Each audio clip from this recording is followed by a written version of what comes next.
How to make a TikTok video with pictures. So first step is to open the TikTok application on your phone and click on the plus icon on the bottom center of your screen. On the camera option, click on upload to choose the pictures you want to use from your phone's gallery. Click on select multiple for you to be able to include many photos. After selecting the pictures you want to include in your video, click on next. Now you can choose between photo mode and video mode. In photo mode, your viewers can swipe through your photos, and on video mode, it will just play or slideshow by itself.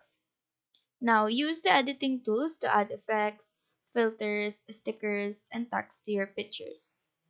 Choose the music you want by clicking on the music icon on the top of the screen, and you can search if you have something specific in mind.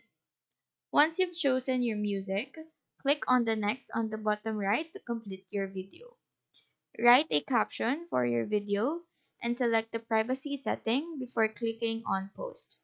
Your TikTok video with pictures is now live on the app for others to view and enjoy. So that is all for this tutorial. Do let us know if this video helped you out.